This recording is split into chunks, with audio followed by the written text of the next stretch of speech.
ये कहानी है एक 12 साल के बच्चे डीजे की, जो अपने सामने वाले घर पर टेलीस्कोप से नज़र रख रहा होता है। डीजे ने उस घर का नाम मॉन्स्टर हाउस रखा होता है। एक लड़की साइकिल चलाते हुए मॉन्स्टर हाउस के लॉन में आ जाती है।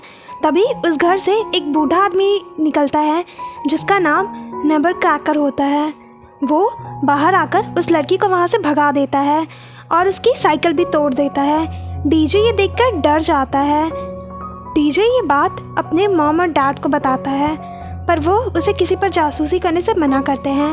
डीजे के मॉम डैड शहर से बाहर जा रहे होते हैं। वो डीजे को बताते हैं उसकी बेबी सीटर जी थोड़ी देर में आ जाएगी और वो दोनों वहाँ से चले जाते हैं। डीजे का बेस्ट फ्रेंड काउडर आता है। चॉडर उसे पूछता है वो हैलोवीन में क्या बनने वाला है। डीजे उसे बताता है वो अब बड़ा हो चुका है, वो हैलोवीन में कुछ नहीं बनेगा। वो दोनों बास्केटबॉल से खेल रहे होते हैं।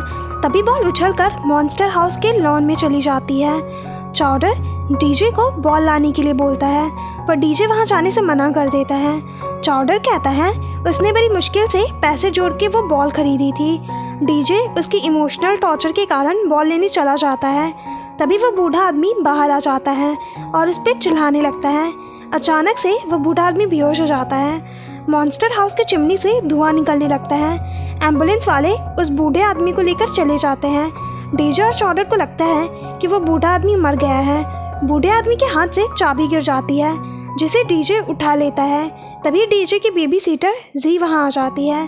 डीजे अपनी बेबी सीटर को बिल्कुल भी पसंद नहीं करता था। जी अपनी मर्जी से उस घर में जो चाहे वो करती थी। डीजे अपने रूम में जाकर सो जाता है।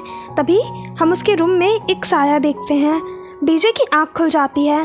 उसे बार बार कोई कॉल कर रहा होता है। वो दोबारा उसी नंबर पर डायल करता है तो मॉन्स्टर हाउस में फ़ोन की घंटी बजती है। जी ने अपने बॉयफ्रेंड बोन्स को बुलाया होता है। डीजे जी को फ़ोन की बात बताता है, पर जी उस पर यकीन नहीं करती। डीजे फ़ोन करके चॉडर को अपने अड्डे पर मिलने के लिए बुलाता है। डीजे बाहर जाते समय बोन्स और जी की बातें सुनता है, जहाँ बोन्स कह रहा होता है कि जब वो 10 साल का था उसके पास एक पतंग थी जो उसे बहुत पसंद थी। एक दिन वो पतंग उसके लॉन में गिरी और उसने वो पतंग रख ली। थोड़ी देर में दोनों में झगड़ा हो जाता है। जी बोन्स को बाहर निकाल देती है। डीजे भी दूसरे दरवाजे से बाहर चला जाता है। बोन्स गुस्से में मॉन्स्टर हाउस के लॉन में एक बोतल फेंकता है। तभी बोन्स को उसकी पतंग दिखती है। वो उसे लेने जाता है और कोई उसे अंदर खींच लेता है। जी उसे बताती है घर के ओनर यहाँ नहीं है और वो एक बेबी सीटर है। डीजे और चॉडर पूरी रात उस मॉन्स्टर हाउस पर नज़र रखते हैं। तभी वो देखते हैं जेनी उस मॉन्स्टर हाउस की तरफ जा रही है। डीजे और चॉडर जेनी को वहाँ जाने से मना करते हैं। तभी मॉन्स्टर हाउस जेनी पर हमला कर देती है। डीजे और चॉडर बड़ी मुश्किल से उसे बचाने की कोशिश करते हैं। जी के बाहर आते ही मॉन्स्टर हाउस शांत हो जाती है। तीनों बच्चे बच जाते हैं। तीनों डीजे के घर आते हैं। बेबी सीटर चली जाती है। जेनी पुलिस को कॉल करती है। मॉन्स्टर हाउस के बाहर एक पप्पी आता है। मॉन्स्टर हाउस उसे भी अंदर खींच लेती है। चॉडर का बॉल मॉन्स्टर हाउस से बाहर आता है, पर बॉल की ऐसी हालत देखकर बेचारा चॉडर भी डर जाता है। तभी वहाँ पुलिस आती है। तीनों पुलिस को सब कुछ बताते हैं, पर पुलिस उन्हें कहती है कि भूत जैसी चीज़ कुछ भी नहीं होती। डीजे पुलिस को बिलीव दिलाने के लिए लॉन में चला जाता है, पर मॉन्स्टर हाउस पुलिस के सामने कोई भी हलचल नहीं करती। पुलिस उन तीनों को धमकी देकर भगा देते हैं। तीनों चॉडर के दोस्त स्कल के पास जाते हैं। चॉडर जेनी को बताता है स्कल मॉन्स्टर गेम में चैंपियन है और उसके पास कोई ना कोई रास्ता ज़रूर होगा। तीनों स्कल को मॉन्स्टर हाउस के बारे में बताते हैं। स्कल बताता है गेम में हर मॉन्स्टर के पास दिल होता है, अगर दिल पर अटैक की जाए तो वो ख़त्म हो जाएगा। डीजे गौर करता है उसके चिमनी से हमेशा धुआं निकलते रहता है, उसकी आग ही उसका दिल होगा।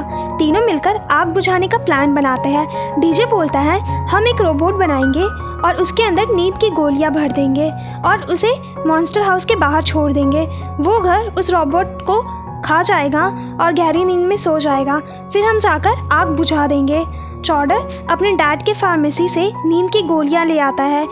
तीनों रोबोट में नींद की गोलियां भरकर मॉन्स्टर हाउस के बाहर छोड़ देते हैं। जैसे ही मॉन्स्टर हाउस रोबोट को खाने वाली होती है, तभी वहाँ पुलिस आ जाती है। पुलिस तीनों को कार में बैठा देती है।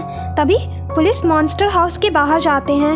लॉन का पेड़ उन पर हमला कर देता है और उन्हें अपने अंदर खींच लेता है। तभी पेड़ पुलिस कार पे भी हमला करती है और तीनों बच्चों को भी अंदर खींच लेती है। तीनों मिलकर आग ढूंढने लगते हैं बुझाने के लिए। वहाँ बूढ़े आदमी की वाइफ की तस्वीर होती है। अचानक वो तीनों खिलौने वाली जगह पर गिरते हैं जहाँ एक दरवाज़ा मिलता है जो कि लॉक होता है। डीजे के पास उसकी चाबी थी जो बूढ़े आदमी के हाथ से गिर गई थी। तीनों दरवाज़ा खोलकर अंदर जाते हैं।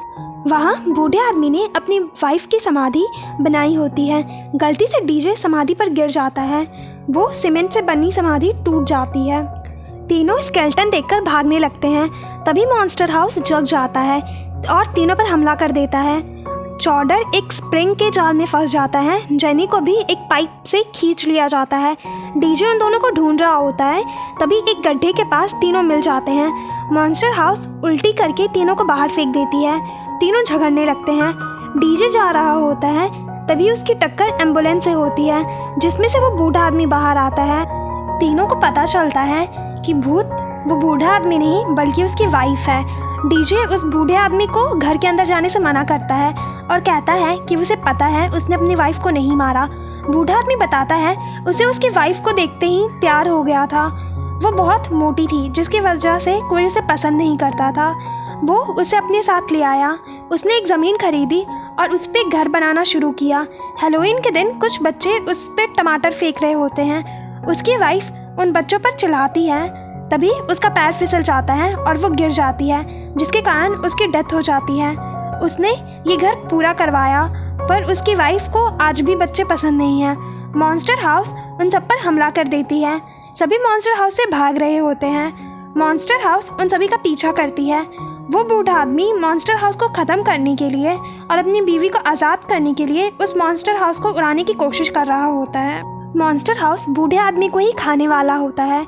तभी वो तीनों क्रेन लेकर उस घर पर हमला करते हैं।